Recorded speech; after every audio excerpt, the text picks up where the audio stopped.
Maka pesan saya bapak-bapak saudara, dalam keadaan sesulit apapun, dalam keadaan tantangan dakwah seberat apapun, dalam keadaan sebagian orang benci kepada Islam dengan kebencian yang luar biasa, meluap-luap, menghujat dan segala macam, mari tetap kita ingat, ya, kita ingat bagaimana cara dan dakwah dari Nabi kita, Nabi besar Muhammad sallallahu alaihi wasallam. Sudah, itulah sebaik-baik cara, itulah sebaik-baik teladan. Dengan itu berbondong-bondong, ya, idza jaa nasrullahi wal fath wa ra'aitan nas yadkhuluna fi dinillahi afwaja fasabbih bihamdi rabbika wastaghfir innahu kana tawwaba.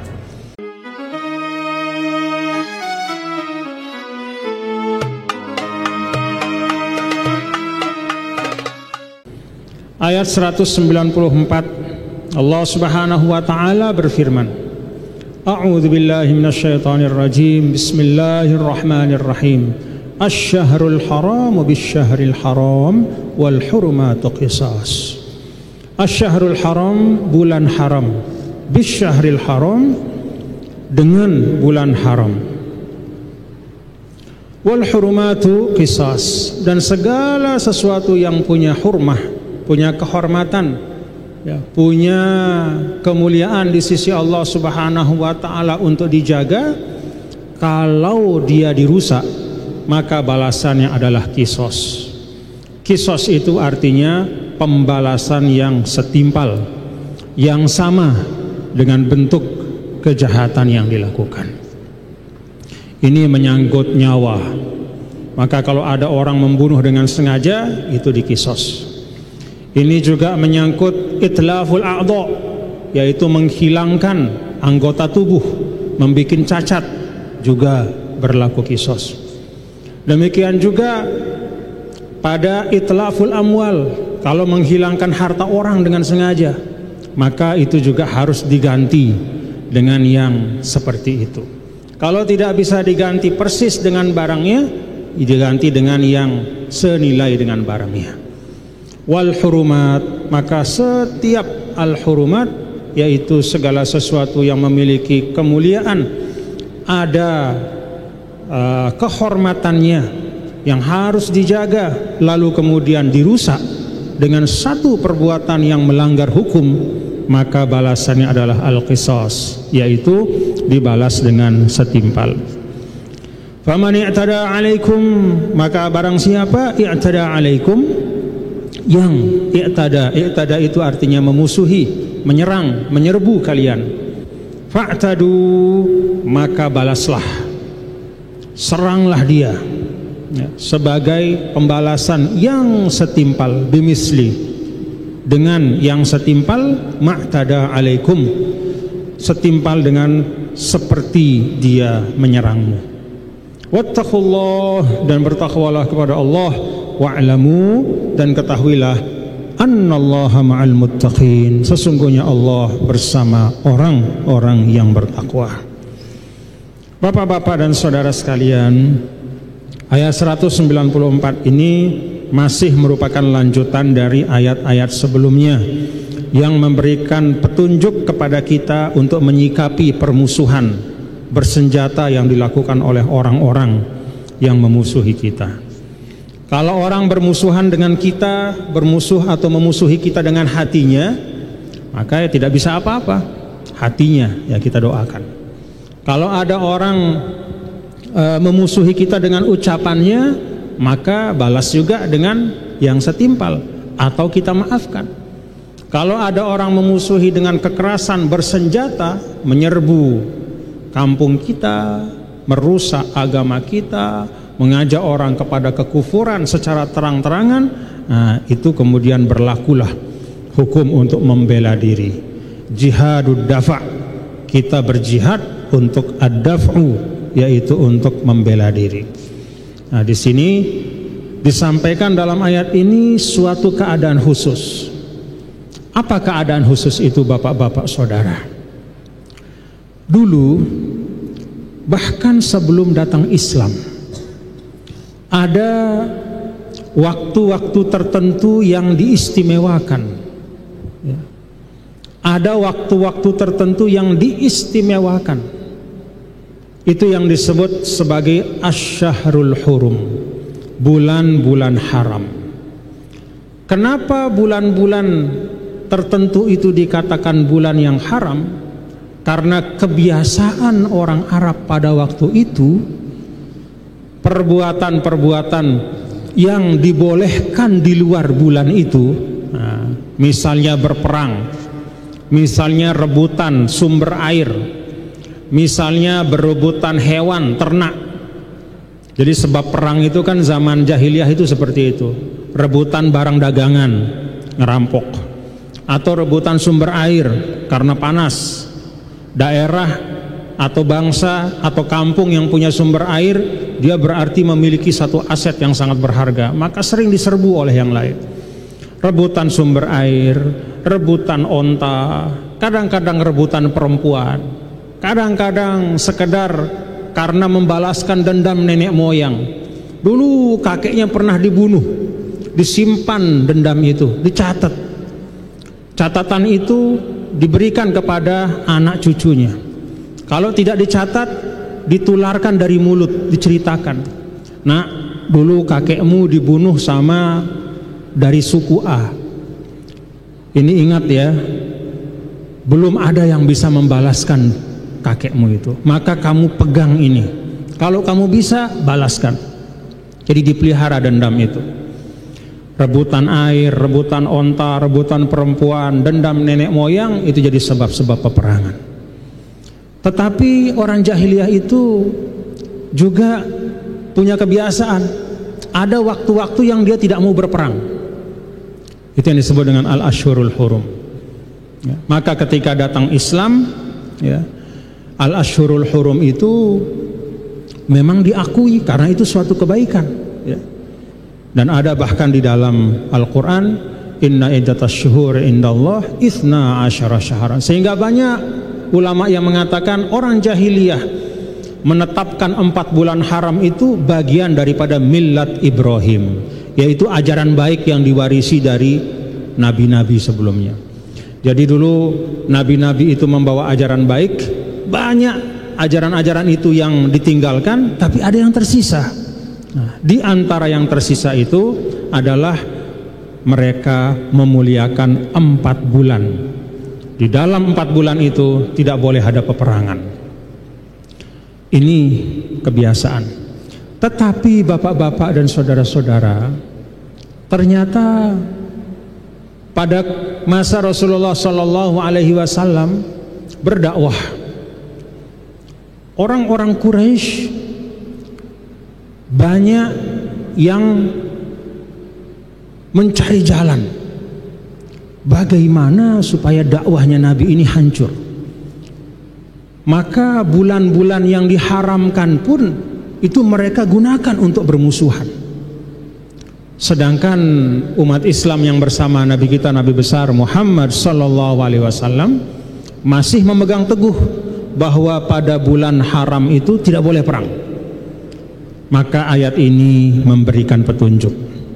Bulan-bulan haram itu wajib dijaga kehormatannya, tetapi kalau mereka menyerangmu pada bulan yang haram itu, misalnya katakanlah di bulan Zulqa'dah, ya, seperti ketika Nabi Shallallahu Alaihi Wasallam pergi dari Madinah ke Mekah mau umroh pada tahun ke-6 Amul Hudaybiyah, dihadang, dan di luar itu juga banyak kejadian. Pada bulan-bulan yang diharamkan itu mereka membuat permusuhan. Bagaimana sikap umat Islam? Nah, ayat ini menjadi panduan. Apa inti dari ayat asy-syahrul haram bisyaril haram? Kalau mereka melakukan permusuhan pada bulan yang haram, menyerbumu pada bulan itu, Zulqa'dah, Zulhijjah, atau Muharram, atau Rajab, maka balas, lawan mereka, jangan diam. Keharaman bulan yang haram itu istimewa, tapi membela diri dan membela agama itu lebih istimewa. Karena itu jangan membiarkan kalian diserang, diserbu, atau bahkan ingin dihancurkan pada bulan yang haram. Bela diri, lawan. Nah, ini makna yang pertama, bahwa pada masa apapun ketika kalian diserang, dizolimi, balas dengan balasan yang setimpal. Itu makna pertama kata para ahli tafsir, asy-syahrul haram bisyahril haram. Makna yang kedua dari asy-syahrul haram bisyahril haram ini adalah suatu pemberitahuan kepada Rasulullah sallallahu alaihi wasallam, bagian dari mukjizat Nabi.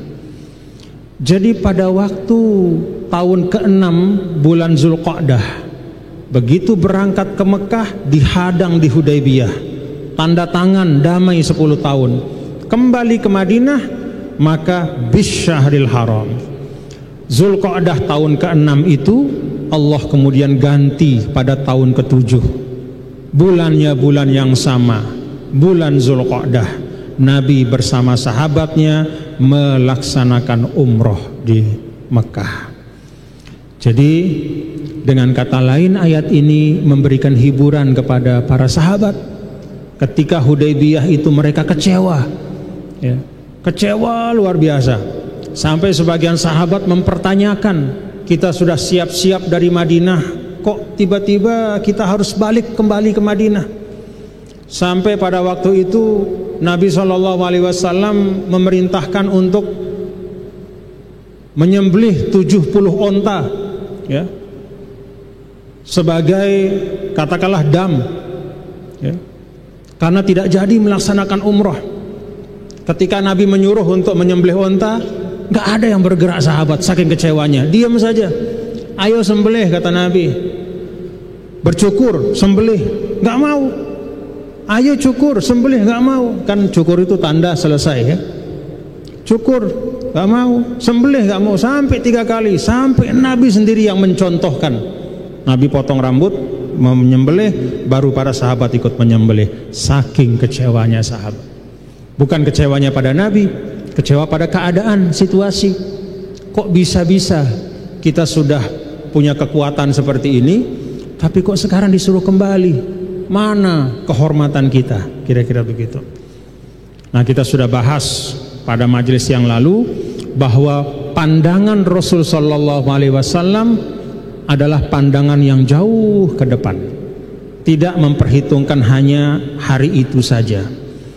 Apa yang saya dapatkan hari ini, keuntungan apa untuk kita hari ini, tapi Nabi melihat jauh ke depan, apa kemaslahatan dakwah untuk waktu-waktu yang akan datang. Pada saat sedang kecewa seperti itu, menurut sebagian ulama, inilah kemudian ayat yang menghibur mereka. Asy-syahrul haram bisyahril haram.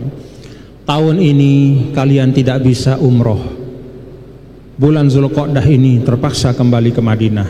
Tetapi asy-syahrul haram bisyahril haram. Tahun depan pada bulan haram yang sama, yaitu Zulqa'dah, kalian akan bisa kembali dan menunaikan umroh dengan nyaman dan damai. Ini ayat kata para ulama ahli tafsir. Kalau kita tafsirkan seperti ini, maka ini adalah min nubuat. Ini adalah bagian dari mukjizat Nabi kita, Nabi besar Muhammad sallallahu alaihi wasallam. Mukjizatnya Al-Quran, memberitakan keadaan 1 tahun lagi persis seperti yang diberitakan. Padahal kita tahu tidak ada yang bisa jamin. Siapa yang bisa jamin tahun depan bisa kembali? Siapa yang bisa jamin tahun depan tidak dihadang lagi?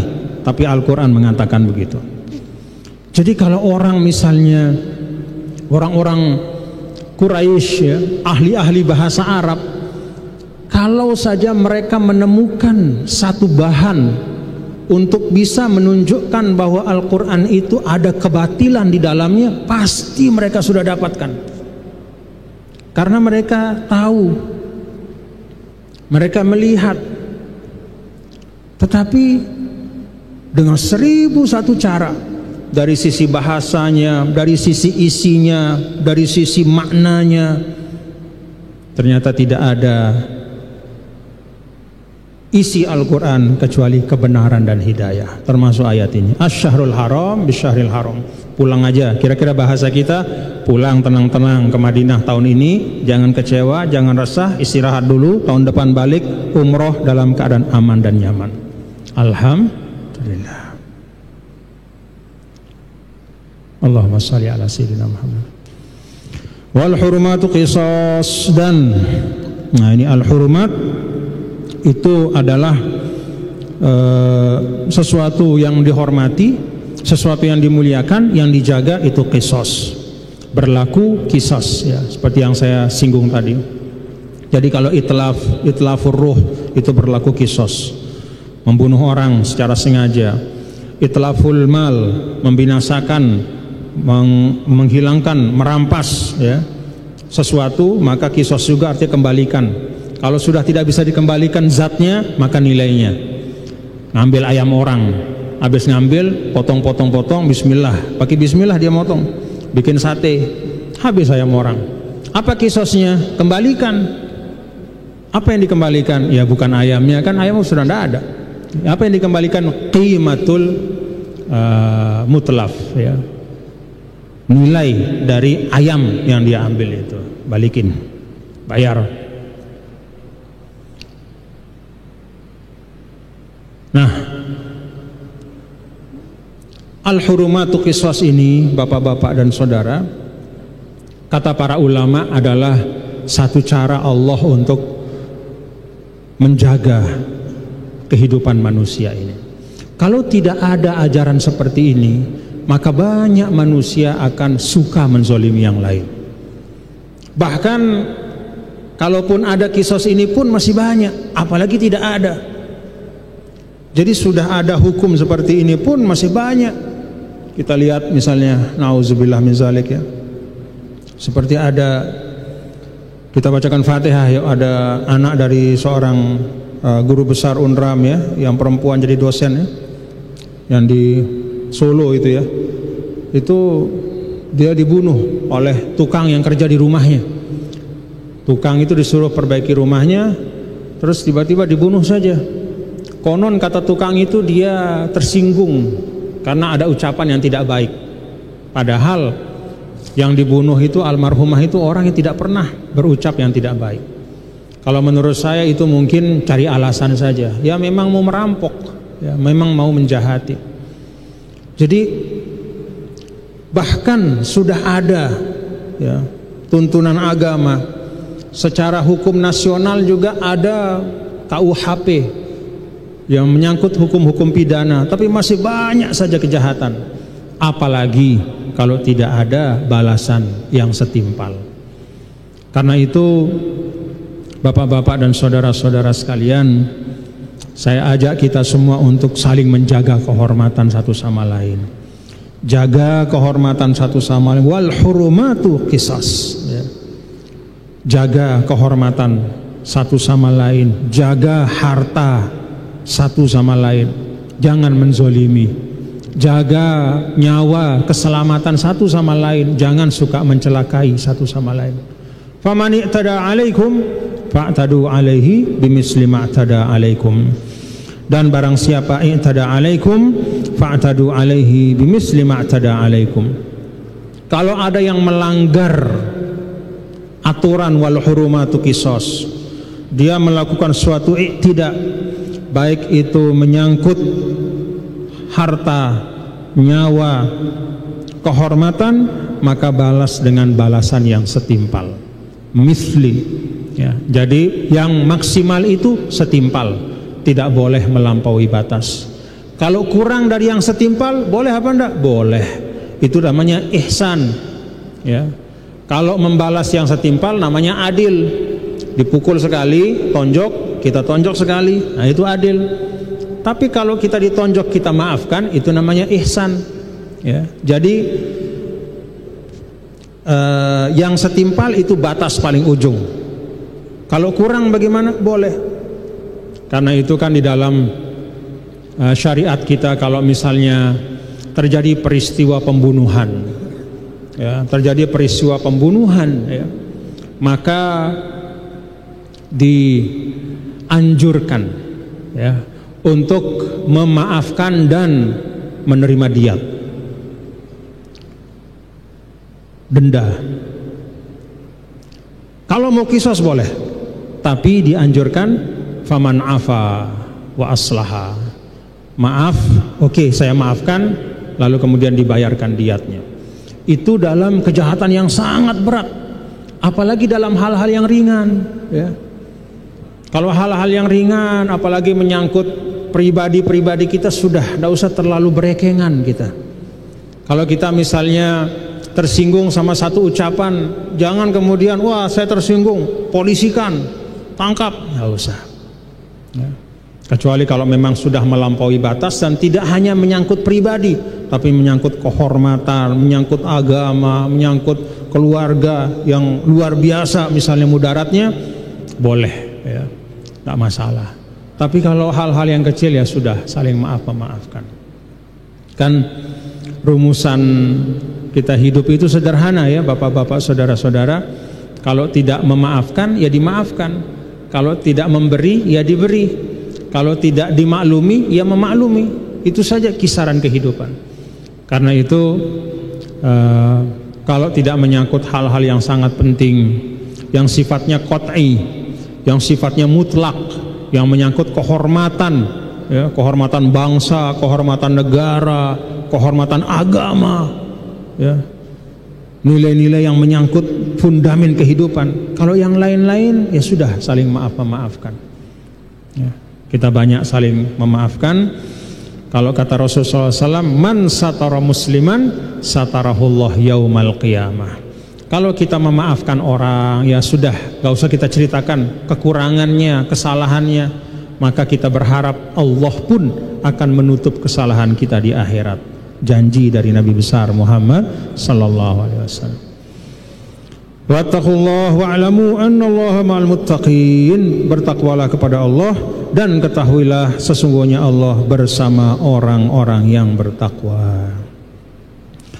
Nah, akhir dari ayat ini, bapak-bapak, saudara-saudara sekalian, ini kata ulama juga menggambarkan hasil daripada kesabaran Nabi kita, Nabi besar Muhammad sallallahu alaihi wasallam.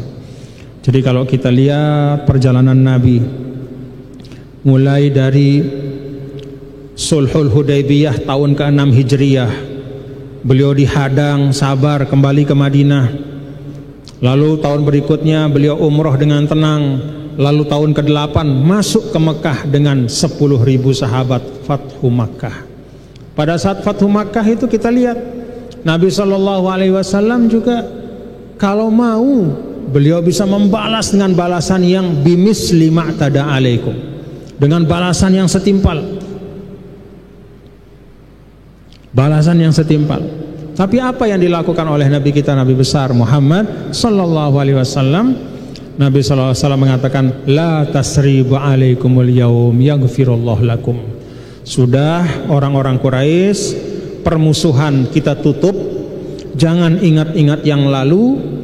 La tasriba alaikumul yaum, tidak ada istilah dendam masa lalu, saling memaafkan, yaghfirullah lakum. Semoga Allah mengampuni kalian semua. Itu kata Nabi kita, Nabi besar Muhammad sallallahu alaihi wasallam. Jadi ini pelajaran juga bagi kita. Dan akhir ayat ini, innallaha ma'al muttaqin wattaqullaha wa'lamu annallaha ma'al muttaqin. Allah selalu bersama orang-orang bertakwa. Ciri dari orang bertakwa itu adalah memaafkan. Jadi Masya Allah, ya, luar biasa bagaimana Nabi kita, Nabi besar Muhammad SAW. Dan dalam kemaafan itu juga ada keadilan. Dulu Nabi SAW begitu masuk ke Mekah, Nabi pegang busur, ya, busur, qaus, busur bahasa kita, ya, yang bukan apa namanya itu? Ya, busur, ya, busur sama anak panah busur dipegang. Nabi naik onta. Di sekitar Ka'bah itu ada 360 patung yang disembah. Jadi dijatuhkan satu-satu sama Nabi dengan busurnya. tak tak sambil mengatakan ja'al haq wa zahaqal batil innal batila kana zahuqa. Ja'al haq wa ma yubdi'ul batil wa ma yu'id. Jatuh sampai kemudian Nabi minta kepada Utsman bin Thalhah untuk buka Ka'bah. Nabi masuk ke dalam Ka'bah, Nabi sholat 2 rakaat di situ, lalu Nabi keluar terus berpegang pada 2 pintu Ka'bah, lalu berseru, bapak-bapak, saudara-saudara, segala macam dendam jahiliyah sudah hilang, segala macam permusuhan jahiliyah hilang, segala macam riba jahiliyah sudah hilang, kita mulai lembaran yang baru. Lalu kunci pintu Ka'bah, Sayyidina Ali menghampiri Nabi mengatakan, ya Rasulullah, saya tolong biar saya yang jaga, saya yang pegang kunci pintu Ka'bah. Apa kata Rasulullah SAW? Nabi mengatakan, kunci pintu Ka'bah ini tetap pada yang memang diamanahkan selama ini, tetap pada Utsman bin Thalhah, dan akan tetap pada keluarganya, khalidatan talidatan, selama-lamanya. Siapa yang mengambil dari dia, maka itu adalah orang yang zalim. Maka sampai hari ini yang memegang kunci pintu Ka'bah di Mekah itu keturunan dari Utsman bin Thalhah. Tidak ada yang berani ngambil. Raja pun tidak berani ganggu, karena itu ikrar Nabi. Hadza yauma birrin wa wafa. Wahai Utsman, saya datang bukan ingin merampas hakmu, tapi saya datang membawa kebaikan dan memberikan setiap orang haknya. Maka pada saat Nabi SAW datang, Mekah yang semula orang-orang Quraisy tegang luar biasa, khawatir, takut, Nabi SAW mengatakan, haza yaumul marhamah, ini adalah hari yang penuh dengan kasih sayang. Alhamdulillah. Dan itu yang kita warisi, bapak-bapak. Jadi 1400-an tahun yang lalu Nabi mencontohkan seperti itu, tidak menzolimi siapapun. Bahkan pada waktu itu tidak ada dipaksa orang yang ada di Mekah untuk semuanya harus masuk Islam, tidak ada dipaksa, dibiarkan sama Nabi. Apa kata Nabi? Suruh umumkan, siapa yang masuk ke rumahnya Abu Sofyan aman, siapa yang masuk ke rumah, ada disebut yang lain, siapa yang diam di Masjidil Haram aman, siapa yang diam di rumahnya aman. Tidak ada pasukan Nabi kemudian masuk ke rumah-rumah memaksa orang masuk Islam, tidak ada. Dibiarkan saja sama Nabi. Justru itu, begitu dilihat oleh penduduk Makkah bahwa ternyata Nabi itu datang tidak seperti yang digambarkan oleh tokoh-tokoh Makkah sebelumnya. Kan yang digambarkan Nabi Muhammad itu pendendam, Nabi Muhammad suka permusuhan. Ternyata mereka lihat langsung bagaimana Rasulullah SAW memberikan kemaafan, tidak ada dibahas. Bahkan ada, nih bapak-bapak ya, kalau kita baca sirah, masya Allah ya, kan tahu dulu ada paman Nabi namanya Hamzah. Hamzah itu pejuang Islam. Hamzah ibnu Abdul Muttalib, paman Rasulullah SAW. Beliau pahlawan perang Badar. Lalu pada perang Uhud beliau syahid, dibunuh. Dan bukan sekedar dibunuh, bahkan dadanya dibelah, hatinya itu diambil, dimakan jantungnya itu oleh orang namanya Hindun bintu Utbah, istri daripada Abu Sufyan. Coba renungkan ini ya, Nabi punya paman yang sangat dia sayang, dibunuh oleh seorang perempuan namanya Hindun. Bukan hanya dibunuh ya, bukan Hindunnya yang membunuh, orang disuruh membunuh. Begitu perang selesai, disamperi sama Hindun, dibelah, diambil jantung, dimakan menurut sebagian riwayat. Dan itu masyhur. Hindun itu perempuan yang jahat luar biasa, istrinya Abu Sufyan. Ada dia pada saat Fathu Makkah itu, ada. Kalau kita sebagai nabi, misalnya kita rasul, seperti itu ya, paman kita dibunuh segala macam, mungkin kita pertama kali yang kita cari Hindun itu. Tetapi Nabi kita, Nabi besar Muhammad sallallahu alaihi wasallam, Masya Allah, begitu selesai di Ka'bah, beliau berdiri di sofa, lalu membaiat orang Mekah yang masuk Islam. Nggak dipaksa, ayo siapa masuk Islam datang ke Bukit Sofa, akan dibaiat oleh Rasulullah. Datang laki-laki pertama, Abu Sufyan CS yang musuhi Nabi itu datang semua. Asyhadu an la ilaha illallah wa annaka Muhammadun wa annaka Rasulullah. Lalu dibaiat oleh Nabi, ubayyi'uka ala alla tusyrika billahi syai'an. Dibaiat, jangan mensekutukan Allah, jangan membunuh orang dan seterusnya. Selesai laki-laki dibaiat, giliran perempuan dibaiat. Begitu perempuan dibaiat, ikut si Hindun tadi. Hindun itu ikut, tapi pakai pakaian dalam sirah itu, dia pakai mutanakkiratan, dia pakai kelumbung supaya nggak ditanda. Jadi supaya nggak ditanda, karena dia takut kalau jumpa Nabi jangan-jangan langsung dibunuh ya, karena dia kan jahatnya luar biasa. Dibaiat oleh Nabi, kaum perempuan, ada Abu Sufyan. Dalam riwayat itu nih, bagaimana Rasul ya, ini Rasul SAW memang ya Allah, nggak tahu kita hatinya itu dari apa. Memang Rasul ya, Rasul asyraful khalqi, makhluk yang paling mulia. Jadi begitu dibaiat kaum perempuan itu, Nabi mengatakan wala yasriqna, jangan, tidak boleh mencuri. Tiba-tiba Hindun itu ya, karena dia memang mulutnya itu mulut yang kasar, semau-maunya bicara, dia nyeletuk padahal lagi pembaiatan. Apa kata Hindun? Gimana kalau suami saya itu orangnya bakhil, lalu saya ambil hartanya sedikit, termasuk mencuri enggak? Nabi diinterupsi pada sedang-sedang baiat. Lalu Nabi tertawa. Nabi tanda dari suaranya ya. Dan juga Nabi tahu itu Hindun karena suaminya langsung jawab. Jadi begitu Hindun tuh ngomong, kan Abu Sufyan ada di situ juga habis dibaiat laki-laki. Jadi Hindunnya nyeletuk, kalau suaminya bakhil terus istrinya ngambil sedikit boleh enggak seperti suami saya gitu. Lalu Abu Sufyan mengatakan, ya sudah, nggak apa-apalah kalau dia ngambil uang saya sedikit gitu. Nabi tertawa. Nabi mengatakan, kamu Hindun ya? Iya. Nabi tertawa. Sayyidina Umar semua tertawa. Padahal pada saat yang sangat genting ya, Nabi tertawa, lalu diteruskan baiat sama Nabi sampai akhir. Selesai dibaiat, lalu kemudian dipanggil Hindun secara khusus oleh Rasulullah SAW, ditakkid baiatnya. Lalu kemudian Hindun mengatakan, kamu ampuni saya wahai Muhammad? Iya, saya ampuni. Benar kamu ampuni? Iya, saya ampuni. Benar kamu ampuni? Iya, saya ampuni. Sampai dia pergi terus ngomong, saya tidak pernah jumpa manusia selapang hatinya seperti Muhammad ini. Itu yang menjadi bahan cerita bagi seluruh penduduk Mekah. Hindun perempuan yang paling kasar, yang paling bengis, yang paling kejam, yang tidak segan-segan menyuruh untuk membunuh orang.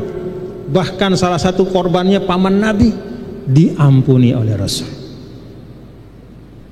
Kamu maafin saya? Iya, saya maafkan. Udah pergi. Benar maafin? Iya, pergi. Sampai 3 kali. Sampai bingung sendiri Hindun. Islamnya Hindun itu menyebabkan ratusan penduduk Mekah terpesona dengan kemuliaan akhlak Nabi besar Muhammad sallallahu alaihi wasallam. Maka tidak ada darah yang ditumpahkan di Mekah pada waktu itu. Di kota Mekah tidak ada darah yang tertumpah.